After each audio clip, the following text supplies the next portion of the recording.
Hi, I'm Ray from mummyof4.com. Welcome back to my channel. In today's video, I am sharing some of the toys that my children really love that have kind of got an educational slant to them.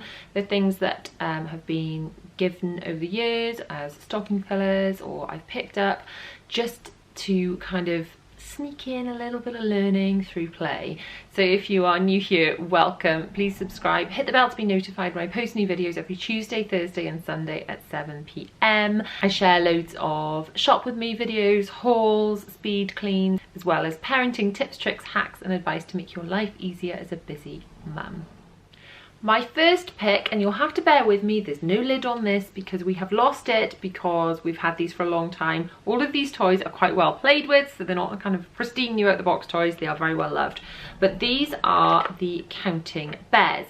Now, these bears come in different colours. For every colour, there is a small, medium and large sized bear. So the children just love playing with these. They have all sorts of games with them where, you know, the bears actually do things. You can actually encourage some really great educational games with these. Obviously, they are marked as suitable for children over 3 only because they are small enough to be a choking hazard. But I have let my children play with these under close supervision. When you are really making sure they're not putting them in their mouths, then they are actually really great for smaller children as well. The kind of things that you can do with the counting bears, you can ask your children to find you 3 red and 2 blue, and that's an exercise in following instruction. You can look at language like bigger than and smaller than and understanding these kind of concepts. You can do one-to-one correspondence counting where children aren't just learning to count like a sequence like in a song, but where they're actually learning that that is 1 and that is 2, and bringing these kind of mathematical concepts into like real world where they can really understand them. They're really good for when you're trying to explain addition and taking away. You know, if I've got this many bears and I take 1 away, how many do I have left? And that's taking something off the paper and, like I said, into their hands that they can kind of touch and feel and understand. And I find that really helps them, especially when they have got homework that they've got to do. You can bring out the counting bears and really help them understand it by explaining it to them in a really fun, colourful way. You can do things like prepositions. I know when Will, who is now 7.5, was 3 and he was diagnosed with autism and he had some speech and language difficulties, we did a lot of stuff with the counting bears, things like put the bear in the bowl, put the bear next to the bowl, in the bowl, or put 2 bears on top of the cup. Just using basic things that you have around the house like cups and bowls. Give your children instructions and then ask them to be the teacher and for them to use language to ask you to do different things, to ask you to put 2 bears in the orange cup or whatever it might be. And these are just really fun ways to play with your children but to help them with both maths and language skills that they're going to need. Now, not only bears, we've also got counting pet animals. Now, these are slightly more rubbery than bears, but they're in the same sort of colour variety, but they, rather than just being different sizes of the same thing, we've got fish, a dog, cat, I think that's a hamster, we've got a bird, a rabbit. These are just a nice variation on the counting bears that the children absolutely love playing with, but you can do similar kind of addition, taking away. You can even do multiplication and division. I mean, a nice way to do this is just with like bowls. So if you're doing the 3 times table, you do into groups of 3. So 1, 3, you put 1 in each, and then for 2 3s you put 2 in each, and then you just ask the children to tip them out and count how many they've got all together. And that's a really nice way to explain multiplication and division. So if I've got 6 little pets and I divide them into 3 bowls, how many are in each bowl? Again, nice simple way to explain maths, like multiplication and division, especially when you've got homework that's come home and they're like, I don't want to do it, it's too hard. Say, right, okay, we won't do homework, we'll do this instead. And this explains the concepts that you're trying to explain in the homework, and it makes it so much easier. And the other set of something very similar is the mini dinosaur counters.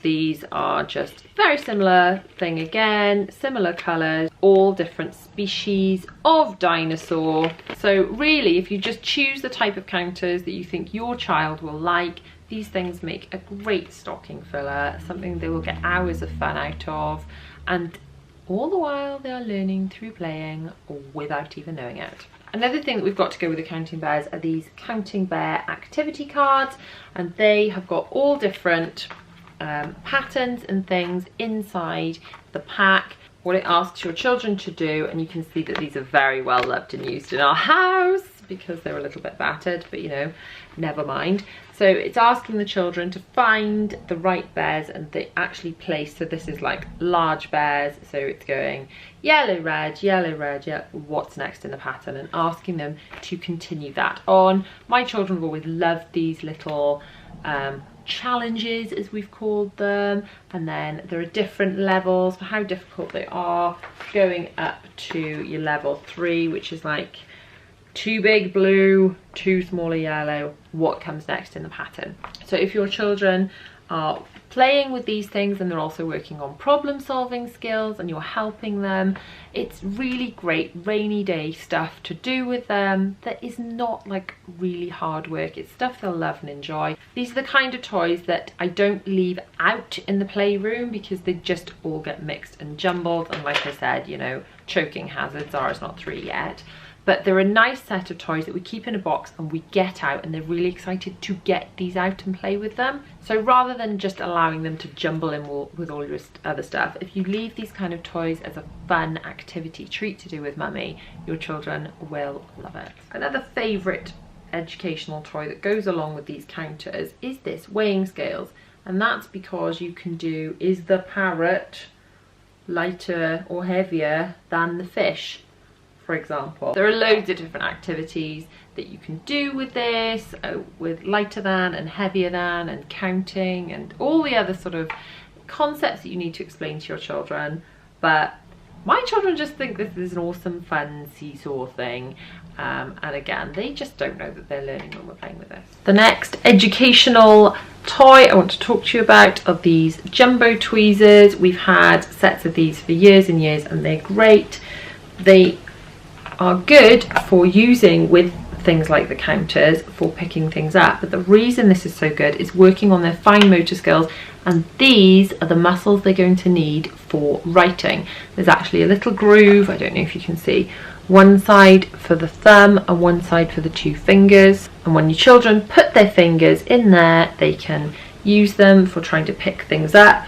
They're good for if you want to ask them to sort things into bowls, or asking them to use the tweezers to put them on the scales.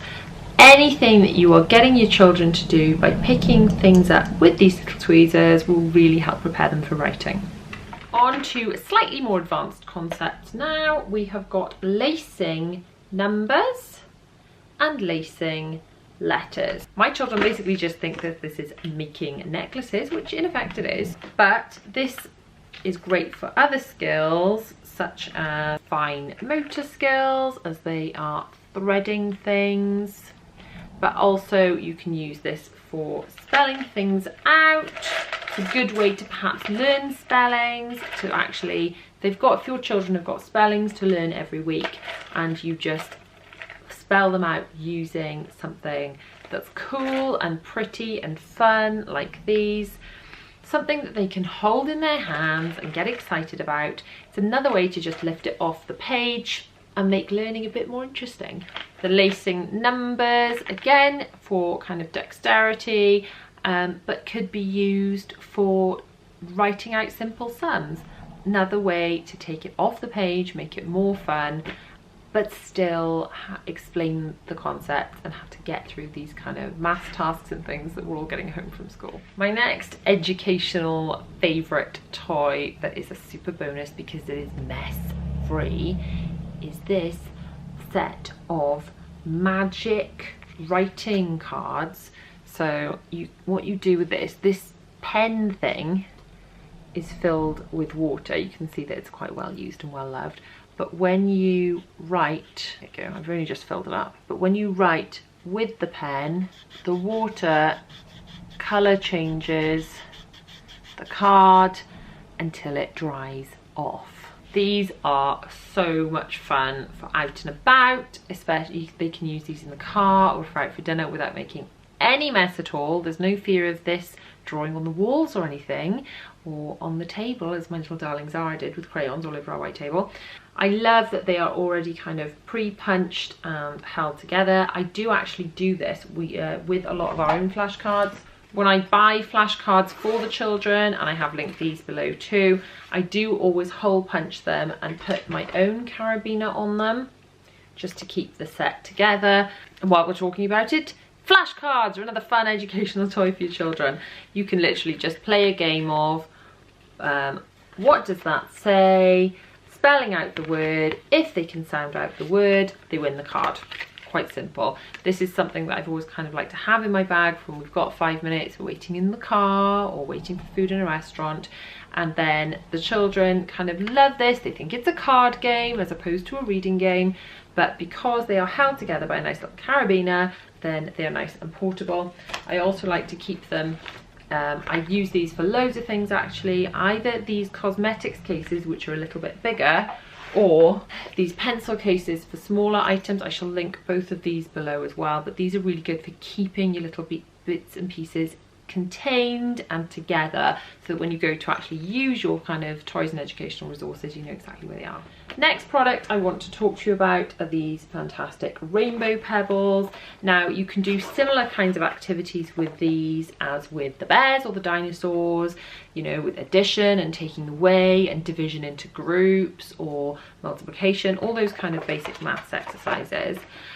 Plus they feel, obviously it's difficult to for you to see, but they feel just so really lovely and great to hold in your hands. As with all things, especially if they are marked as 3+, if your children who are younger than 3 are playing with them, or even your 3-year-old for that matter, you make sure you are supervising them carefully, because these can be a choking hazard.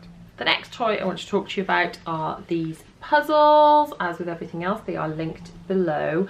Now these are good for spelling. They've got one on either side, and you've got to find the equivalent letters. They didn't actually come in this, obviously they came in a box, but I've decanted them into here because I find them easier. So you can use them for just putting into the puzzle and matching up the spellings. These wooden letters are a lovely size for just spelling things out. If your children have got spellings to learn, it can sometimes be so much more fun to do it with something like really tactile like this, to spread them out and say, right, how do we spell this, and look for the letters and physically put them out, rather than just writing them on the page. Don't get me wrong, writing has its place and they have to learn to read and write, but if your child is really getting resistant about just doing things a traditional way, think outside the box a little bit, and how else can we bring things off the page, make it a bit more interesting, and to be honest, it's a bit less like pulling teeth for you as well that way. Next toy I want to talk to you about are these equivalency cubes. Now these are a little bit advanced for small children. Again, they don't come in this bag, I've decanted them into this bag. I'll link the bag below as well. But these are great. So they have got, on each side, they've got a different kind of metric. So we've got 1, we've got the decimal, which is 0.1, and then we've got 100%.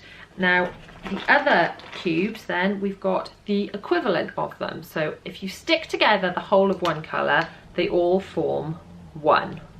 Whereas these also break into a half or 50%, especially when your children get to things like fractions. It's so difficult to explain to them this bizarre concept. Again, this is just bringing it off the page. So whenever you have got more advanced mathematical concepts to explain to your children, such as percentages or fractions, these are a really great tool to have in your arsenal. I think these were a stocking filler from last year, so if you are looking for stocking fillers for your children, I can highly recommend these. Everything that I've mentioned in this video plus a lot more can be found in my Amazon store, which is linked below. Thank you so much for watching. If you've liked this video, please give it a thumbs up. Don't forget to subscribe, hit the bell to be notified when I post new videos every Tuesday, Thursday and Sunday at 7 p.m. Full disclosure, everything that is linked below are affiliate links, and what this means is that if you make a purchase using the link, I get a small commission at no extra cost to you. I'm really grateful when, if you are buying something because I've recommended it, you can use one of my affiliate links, because this is a way for you to support my channel at no extra cost to you at all, and it just forms part of my income as a blogger, which means I am able to bring you lots and lots more free content.